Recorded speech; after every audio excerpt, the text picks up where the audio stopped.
Hello guys, so for today's video po natin, mag-unbox po ulit tayo ng panibagong modem. So ito po yung D2 5G Home Wi-Fi modem.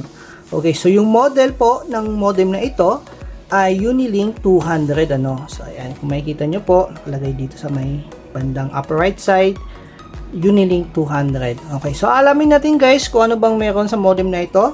At syempre, itatry natin siya i-speed test mamaya, no? Kung gaano ba siya kabilis. Okay, so tutok lamang po kayo sa video ito.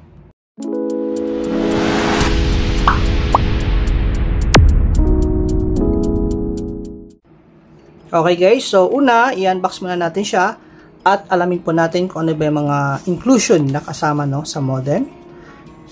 So itong modem na ito guys ay open line na po ito at may change IMEI na siya. So nabili ko siya na open line na at pwede na siya sa ibang SIM, ano. Okay, so dito meron tayong box. Check muna natin to. Okay, so yung laman ng box, syempre yung kanyang adapter, ano, yan. Okay. Tapos, yan, nalaglag yung sticker niya. Yung LAN cable, yan, makikita niyo, LAN cable niya. So, yun lang. Then next, user manual, quick installation guide. Okay. Yan. Tapos, syempre, yung ating unit.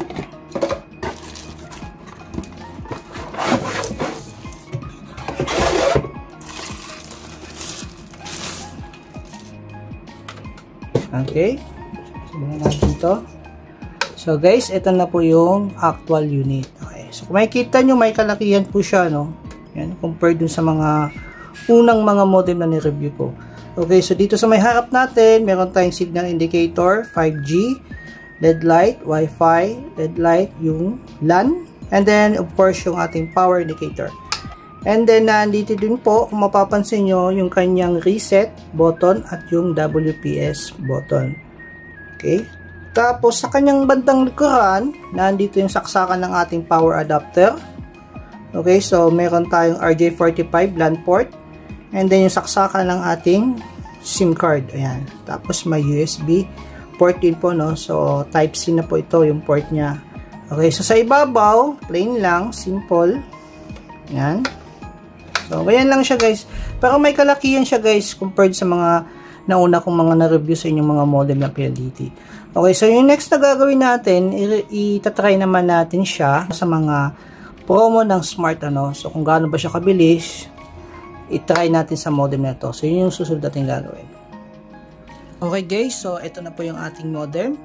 At ikinabit ko na po yung aking talk and text na SIM na may unli data promo na Saya All 449. So ito po yung bago guys na promo ni Talk and Text na pumalit sa Unli Data. So ito yung bago nila guys, Saya All 149 and 449. So ito yung susubukan natin guys na bagong promo ni Talk and Text para dito sa ating modem, ano, na naka-change IMEI na. Itatry natin kung gaano ba siya kabilis, ano, sa ating computer. So punta po tayo guys sa ating computer. Okay, so dito po sa ating computer, i-open muna natin guys, ano, yung ating dashboard ng ating D2. Okay, so ito-type ko dito yung aking login password lang. Pakita ko muna sa inyo, okay. So dito guys, sa ating dashboard, makikita nyo naman po, connected tayo sa 5G. So naka 5G po siya. So ngayon guys, nag-try ako kanina na mag-download ng torrent.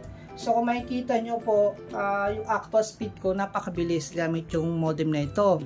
Yan, pumapalo ako ng 6 Mbps sa kanyang mismong actual speed na po yan. At saka makikita nyo po sa receive data ko din po kung gaano ka laki na yung aking na-download, ano. So next, ang gagawin natin guys, ipapakita ko naman sa inyo yung kanyang actual speed test. So punta po tayo ngayon sa ating Chrome. Dito po sa may speed test, ano.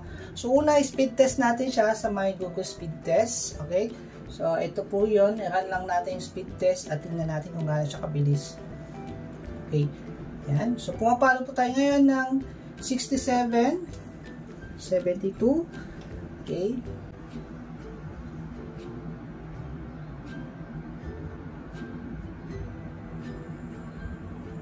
tapos sa kanyang upload speed, pumapalo tayo ngayon ng 24, 25.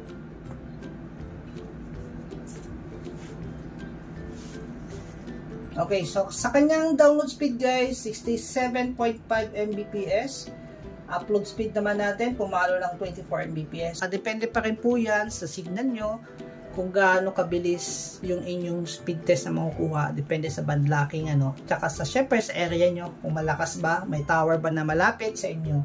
Okay, so ngayon guys, ang next na itetest ko ay ito namang sa speed test ng Ookla.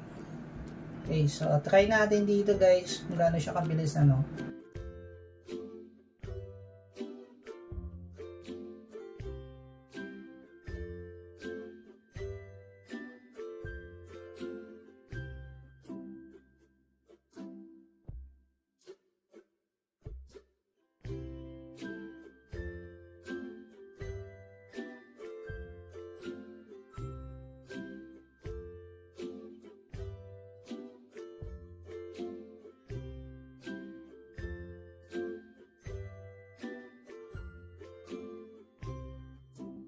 Okay, so kung makikita natin guys, pumalo po tayo sa 89 Mbps sa kanyang download speed.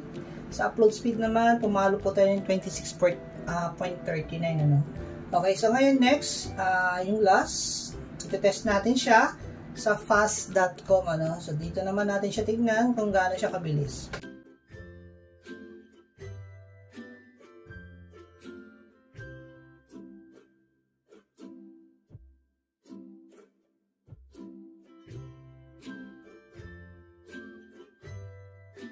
Okay, so dito po sa fast.com, pumalo po tayo ng 57 Mbps para sa kanyang download speed.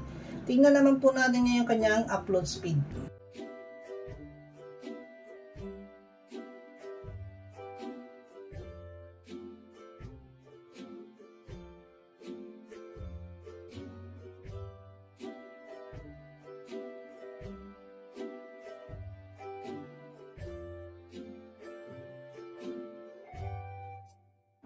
Okay guys, so sa kanyang upload speed po, pumalo po tayo ng 21 Mbps. Okay guys, so yan po yung kanyang actual speed para sa modem na ito, no, dito sa dito. Pero syempre hindi ko pa na-try sa ibang modem ko na may open line at saka may change IMEI. So depende yan guys sa modem pa rin at sa inyong area, sa signal yun, yung modem, ano, kung ano yung gaano kalakas na mga sasagap niya. So sana guys nakatulong po itong video namin, and please po don't forget to click the like button and subscribe po sa aming YouTube channel para lagi po kayo updated sa mga panibagong mga videos na aming ilalabas. Okay po, thank you po for watching.